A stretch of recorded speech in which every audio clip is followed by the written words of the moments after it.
trademark of Belgian crop protection. WHOW is Central Illinois' ag station, and that includes providing farmers information on how the commodity markets close each day and week. I'm Todd Gleason from Illinois Public Media, University of Illinois Extension, inviting you to hear the daily closing market report weekday afternoons at 5:06, and on Saturdays, tune in for Commodity Week with a review of the week's markets at 8:30 in the morning, all on WHOW AM, FM, and streamed online. News time 8 minutes after 8 o'clock on this Tuesday.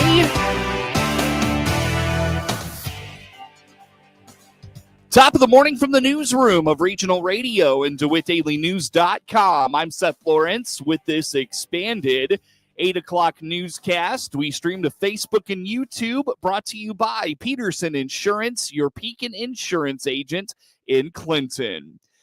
The decommissioning of Constellation's nuclear emergency sirens is coming soon, and they have been offered to DeWitt County. At last Thursday night's DeWitt County Public Safety Committee meeting, Emergency Management Agency Coordinator Will Pavlik told the committee the decommissioning of the sirens is impending, and the new primary alert system for nuclear emergencies will be a service called iPause, which is run by the Federal Emergency Management Agency. As you guys all know, this discussion about the sirens has kind of been going on for a couple of years now, I want to say. Constellation decommissioning them fully for nuclear emergencies. So I've been in contact with Alyssa Howard with Constellation, who's kind of running this project, along with a couple other folks from Constellation. And we're kind of in the process now of getting our ANS, our Alert Notification System report, kind of through the door. So we are planning on trying to get something at the end of this month pushed to FEMA for approval in regards to trying to find our primary and backup alert systems for nuclear emergency notification. So the current evaluation report that we've got iPause is going to be our primary. iPause is the Integrated Public Alert Warning System. It's run by FEMA, and it's an all digital platform that we can use kind of in our EOC as well as dispatch to modify pre-scripted messages and push out alerts through cell phone services. So it uses all cellular tower capabilities to be able to push alerts to your cell phone, and obviously in the case of emergency. So that is going to be our primary alert system. Is that what we're looking at?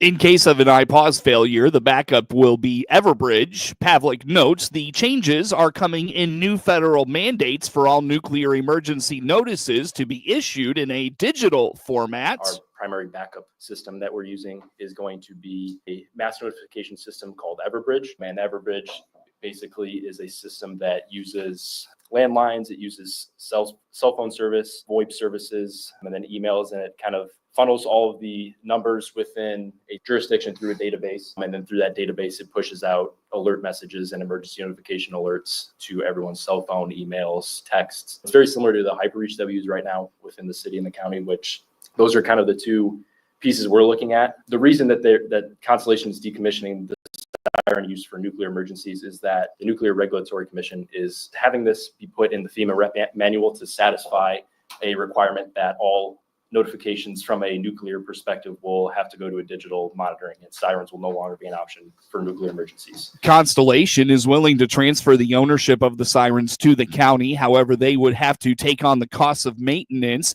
This is an offer the previous county board had rejected due to an estimated cost of $2,000 in yearly upkeep per siren.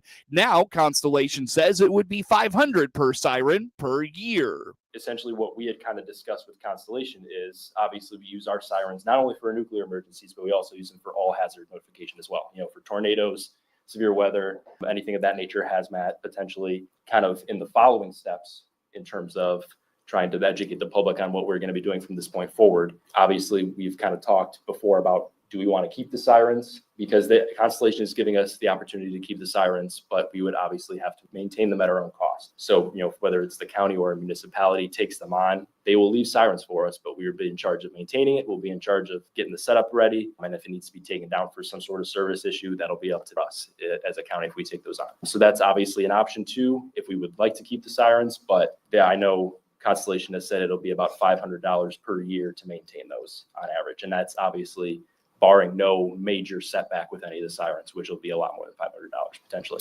While the committee has not taken any action on the offer yet, they did request Pavlik gather more information regarding the change in estimated costs for yearly siren maintenance.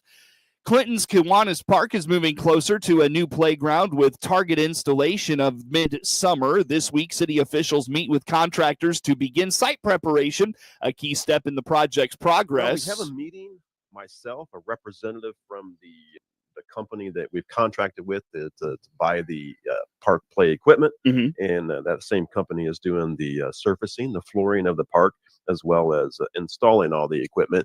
We have a meeting with the representative, Steve Lobb, and I next Tuesday to do a site visit just to get the city. Steve Lobb and his crew will be doing the basic site work on that. So we have a meeting with the representative next Tuesday to go over just basically what they need done prior to doing the flooring and the installs. Again, it's moving forward. That city administrator, Tony Harris, who indicates they are working to get construction started as soon as possible. Commissioner Ballinger, he spoke to a lot about this, and it was his goal to have this thing wrapped up as of like May. He wanted this thing done as of May, but because of the city administrator personnel changes and some delays, that delayed us a little bit, some delays with the company. So right now it's looking more like install like the last of June. It is what it is. We hope to have this thing wrapped up by May and have a grand opening where the kids can enjoy all summer long, but that's not going to happen. It's going to be more toward the tail end of summer, fall. The original Kiwanis Park playground equipment came down in October of last year. The original equipment was primarily wood and had fallen into disrepair despite many attempts over the last few years to preserve and prolong the equipment's life. News time is 8:15 on this Tuesday. Time now for a look at this morning's obituaries. 82-year-old Linda Lee Wakefield Thomas of Waynesville passed away April 20th at Haven of Farmer City. Services for 82-year-old Linda Lee Wakefield Thomas will be Saturday, April 26th at noon at Calvert Funeral Home in Clinton with Scott Marsh officiating. Burial will be at Hayworth Cemetery in Hayworth at a later date. The visitation will be from 10 to noon at the funeral home. Memorials can be directed to the DeWitt County Animal Shelter or St. Jude's Children Research Hospital. 82-year-old Sharon Burton Walker of Seabrook, Texas, formerly of Clinton, passed away April 5th at her residence. Graveside services for 82-year-old Sharon Burton Walker will be at 1 p.m. today at Mausoleum Park Cemetery in Clinton with Adam Brucker and Tyler Burton officiating. The family has entrusted Calvert Funeral Home with arrangements. Memorials can be made at calvertmemorial.com. 8:15 on this Tuesday. Sports is next. Scott Baum here from Baum Chevrolet Buick in Clinton. Search our big selection of pre-owned cars and trucks by clicking our icon at DeWittDailyNews.com. This is Ryan Utterback with Utterback Real Estate. It's time to make those resolutions. Getting into shape by playing chess? No, like saving money to buy a house. Thinking makes me sweat. And that's why you're the other Ryan. Make your resolution a reality by clicking the Utterback Real Estate icon at DeWittDailyNews.com. Untangling your headphones, finding the right remote, saying goodbye to your favorite shirt that hasn't fit in 10 years. Why are simple things sometimes so complicated? Thankfully, with Auto Owners, insurance doesn't have to be one of them. Auto Owners works with independent agents who live in your community and answer when you call, so you can worry about more important things, like finding a new favorite shirt.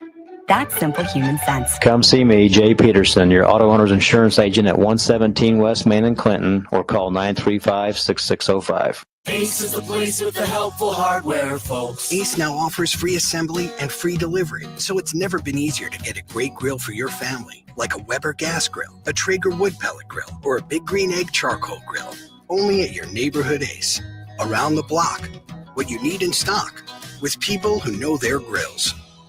This is Brad from Gibson Ace Hardware in Clinton, Illinois. Stop in to see us, the helpful place at 114 North Madison Street, Clinton. See participating store for details. Sale would be unlawful.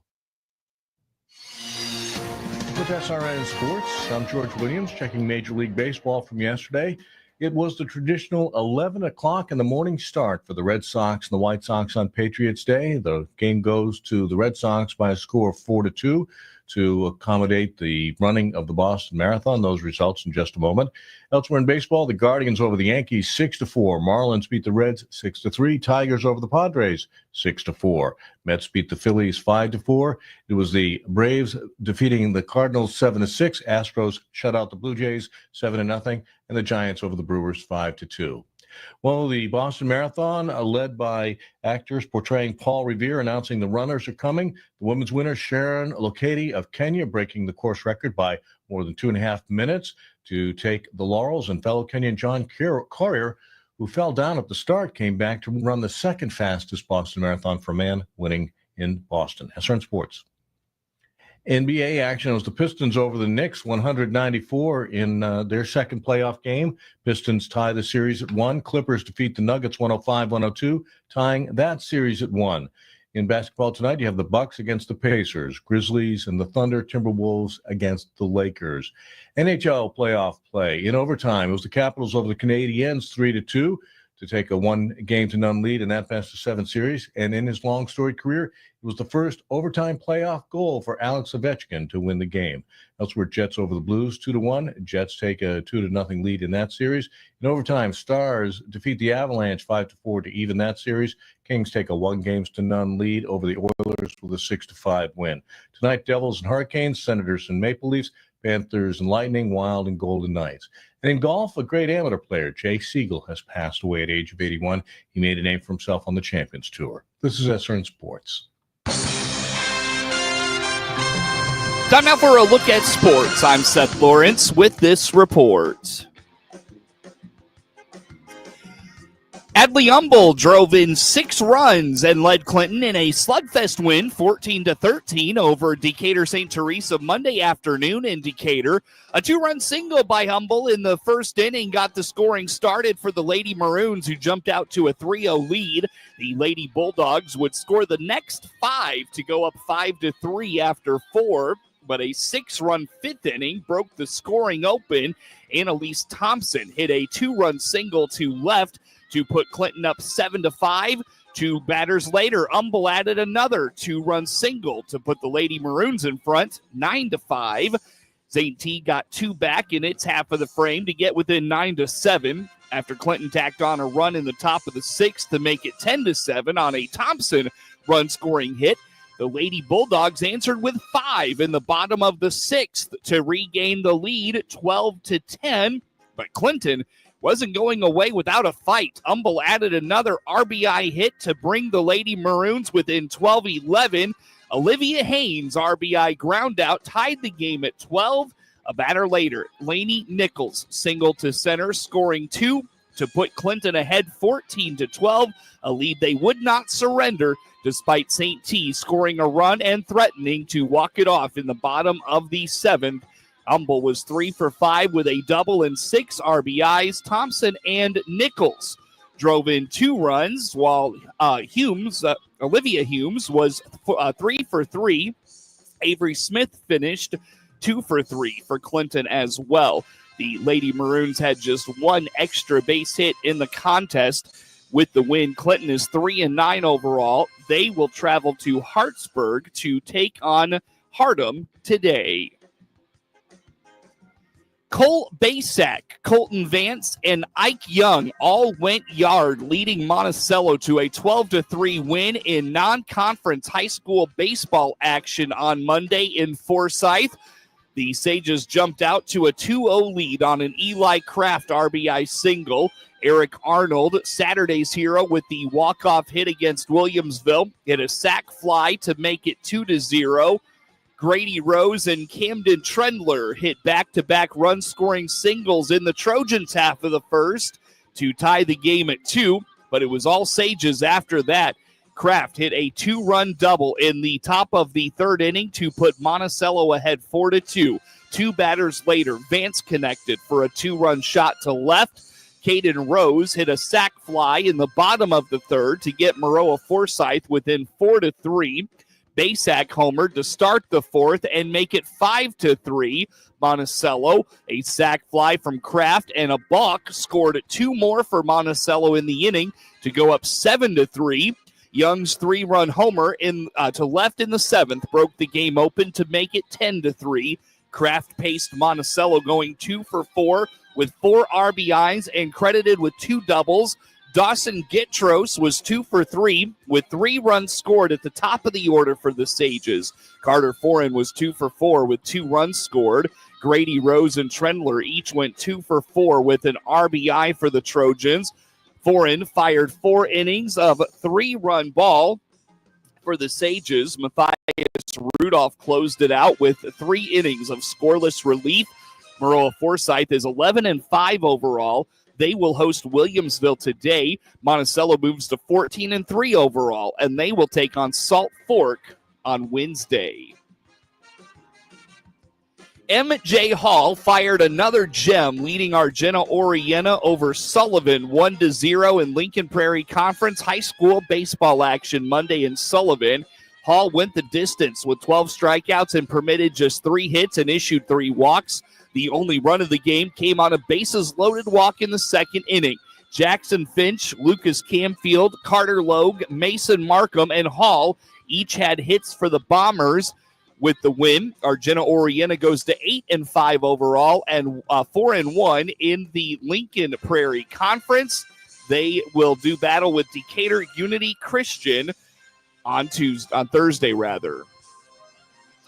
Chance Payne drove in 3 runs, and Mount Pulaski overcame 5 errors to beat Riverton 10-5 in non-conference high school baseball action Monday in Riverton. Payne was 2 for 3 with a double and 3 RBIs. Jaden Jackson allowed 5 unearned runs in 5 innings of work. He struck out 2, walked 1, and permitted 4 hits. Chase Roberts closed out the win with 2 shutout innings of relief, including 5 strikeouts. Liam Smith doubled for Mount Pulaski. Preston Cowan was 2 for 3 with an RBI. With the victory, Mount Pulaski is 11-2 overall. They're at Hayworth this afternoon. Aregenta-Oreana pounded out 10 hits and took advantage of 6 errors to beat Gordo 12-1 in Lincoln Prairie Conference High School softball Monday in Gordo. Elisa Armstrong allowed an unearned run in 6 innings with 12 strikeouts and permitted 8 hits. She also had 2 RBIs while walking 3 times. Piper Jones paced the Lady Bombers offense that gradually pulled away late, going 3 for 4 with 2 RBIs. Sophia Wicklund was 2 for 3 with a double and an RBI. Addison Maiden was 1 for 4 with 2 RBIs, while Grace Manning finished 2 for 5 with a double and an RBI. Gordo drops to 3-11 overall and 1-4 in the Lincoln Prairie Conference. With the win, Aregenta-Oreana goes to 7-10 overall and 5-0 in the Lincoln Prairie. They visit Champaign St. Thomas More this afternoon. Walker Buehler pitched 7 strong innings. Christian Campbell's bases-loaded grounder rolled into right field for a 2-run single as the Red Sox beat the White Sox 4-2 Monday in Boston's annual Patriots Day game. Some breakfast baseball on Patriots Day in Boston did not agree with the White Sox on Monday morning as Walker Buehler turned back the clock to his vintage days with the Dodgers. 0-2 doesn't matter in the end because Vargas takes a called third. That is 7 strikeouts for Buehler. Called strike 3 on a fastball to get Baldwin. That's the 9th strikeout, first since the 4th inning. The White Sox look to get back on track as they start a series with Minnesota on Tuesday, the second city of 3 on their current 10-game road trip. I'm Jeff Meller, and I'll have your pregame coverage starting at 6 p.m. on ESPN 1000 Hard Rock Casino White Sox Network. And the Sox return to the WHOW airwaves this evening. Sean Murphy hit a 3-run homer in an Atlanta 5-run 8th inning as the Braves beat the Cardinals 7-6 Monday night for their 4th consecutive victory. Austin Riley hit a 2-out, 2-run homer for Atlanta. Michael Harris added 2 hits and drove in a run. Daysbel Hernandez got 3 outs for the win. St. Louis lost its 5th consecutive. It dropped to 1-10 on the road. The Cardinals rallied with 3 runs in the 9th against Raisel Iglesias. Victor Scott II doubled home Pedro Pajes before Wilson Contreras connected for a 2-run homer. Brendan Donovan walked with 2 outs before Murphy ended the game, tagging out Nolan Arenado on a dribbler ball just in front of the plate. The Braves grabbed control in the 8th. Harris hit a tie-breaking single before Murphy went deep. Cardinals reliever Phil Maton got 1 out but was charged with 4 runs. St. Louis wasted a solid performance by Eric Fetty, who went 6 innings of 2-run ball. Atlanta right-hander Spencer Swellenbach permitted 3 runs. 2 were earned and 8 hits in 7 innings. Cardinals manager Oliver Marmol was ejected in the 8th inning for arguing balls and strikes. Riley was initially ruled out on a grounder to a shortstop in the 8th, but he was awarded a 1-out single after a replay reversal, and he scored the tying run on a Matt Olson single. Riley has 7 homers in his last 12 games against the Cardinals. Right-hander Andre Palante will start Game 2 of the 3-game set tonight. The Braves are going with a bullpen game Tuesday after Spencer Strider was placed on the 15-day injured list with a strained hamstring. Get sports anytime at DeWittDailyNews.com.